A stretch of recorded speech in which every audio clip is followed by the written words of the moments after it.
आज सुनेंगे हिंदी की प्रतिष्ठित और जानी मानी लेखिका आरती प्रणय की लिखी हुई कहानी भंवर।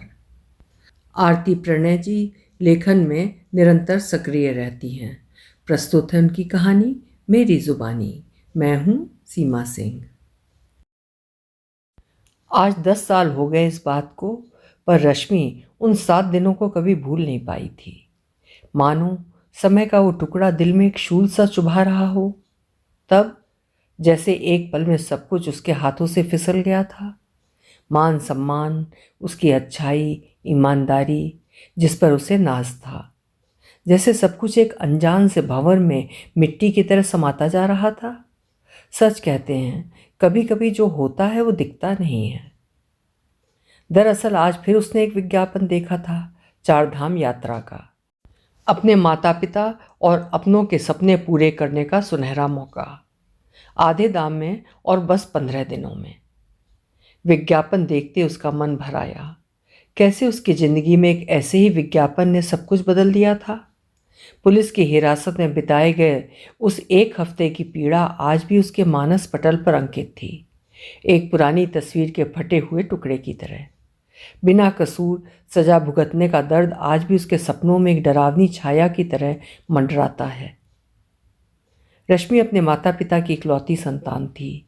बचपन से उनकी लाडली थी। जब भी माँ उसे डोली में बिठाने की बात करती तो वो कह उठती, मेरे लिए यही दहलीज पहली और आखिरी है। शायद इसीलिए उसने पूरी उम्र अपने माता पिता की दहलीज पर ही बिताई। उनके प्यार ने उसे कभी अपने लिए सोचने का मौका ही नहीं दिया। लेकिन समय ने रश्मि का वो साथ भी छीन लिया। उसके पिता एक दिन उसका हाथ छोड़ भगवान का हाथ पकड़कर चले गए, और फिर कुछ ही समय बाद उसकी माँ भी। अब रश्मि के पास सिर्फ उनकी यादें और उनके किराने की दुकान थी। अकेलेपन और साधारण जीवन में बंधी उसकी दुनिया छोटी सी थी।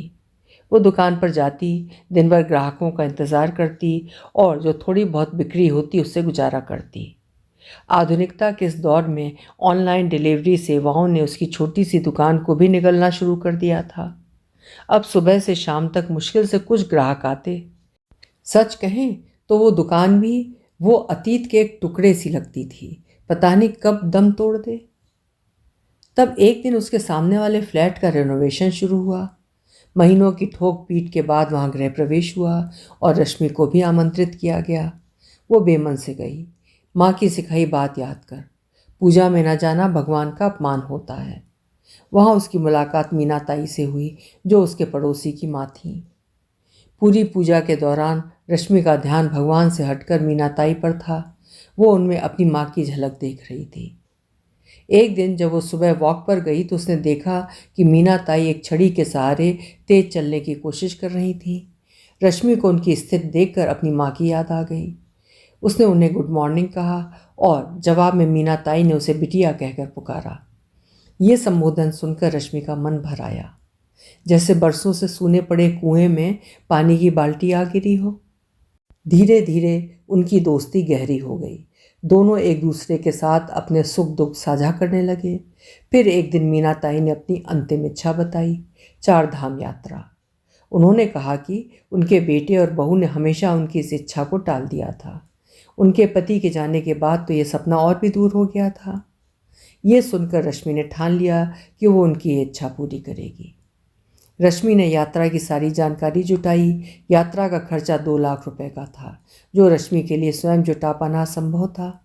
लेकिन मीना ताई ने कहा कि उनके पति ने उनके लिए कुछ रकम बचा कर रखी थी और उसी से वो यात्रा करेंगी।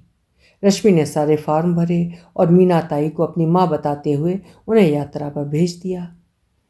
रश्मि ने कभी सोचा भी नहीं था कि मीना ताई की ये यात्रा उसे ही एक दुस्वप्न सी दुनिया की सैर पर ले जाएगी। यात्रा के 10वें दिन खबर आई कि बद्रीनाथ में भूस्खलन हुआ है। कई लोग मारे गए हैं और कुछ लापता हैं। हर दिन मारे गए लोगों के नाम की लिस्ट में नए नाम जुड़ रहे थे। रश्मि घबरा गई। उसने हर संभव कोशिश की, लेकिन मीना ताई का कोई पता नहीं चल रहा था। ट्रैवल एजेंसी ने अपनी दुकान पर ताला लगा दिया था। उनके सारे फ़ोन अचानक बंद हो गए थे। इस बीच पड़ोसी से मीना ताई के बेटे और बहू को भी पता चला कि रश्मि ने उनकी माँ को भी अपनी माँ बताकर बद्रीनाथ भेजा हुआ है। उन्होंने रश्मि पर आरोप लगाना शुरू कर दिया। कहने लगे कि उसने उनकी माँ को धोखा दिया। उन्होंने कहा कि रश्मि ने मीना ताई के गहने और पैसे चुरा लिए हैं, वरना क्यों वो उन्हें अपनी माँ बताकर भेजती। पुलिस को बुलाया गया और रश्मि को हिरासत में ले लिया गया। रश्मि खुद को निर्दोष साबित नहीं कर पा रही थी। उसे अपमान का घूंट पीना पड़ा। उसकी भावनाएं कितनी भी सच्ची थीं, लेकिन कागजात तो एक दूसरी ही सच्चाई का शक दिला रहे थे। मीना ताई की चिंता भी उसके दुख को बढ़ाती जा रही थी। सब कुछ उस समय के भवन में डूबता जा रहा था। लग रहा था जैसे उसके इतने प्यार से सींचे हुए मन के रिश्ते की सच्चाई भी भूस्खलन की मिट्टी तले हमेशा के लिए दफन हो जाएगी। इस तरह 6 दिन गुजर गए। फिर 7वें दिन पुलिस के सामने उसका फ़ोन बजा। स्पीकर पर फ़ोन लेते ही आवाज़ आई, बिटिया मैं मीना ताई बोल रही हूँ। सब दर्शन अच्छे से हो गए, कल मैं लौट रही हूँ। तेरा धन्यवाद, तूने वो कर दिखाया जो मेरे सगे भी नहीं कर सके। तूने मेरी आखिरी इच्छा पूरी कर दी।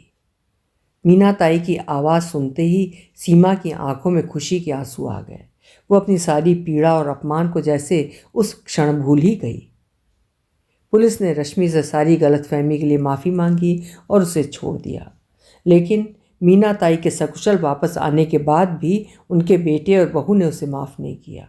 आखिर रश्मि ने मीना ताई की अंतिम इच्छा पूरी कर उनके हिस्से का कर्तव्य जो उनसे छीन लिया था। मीना ताई बेटे और बहू के साथ लंदन चली गईं।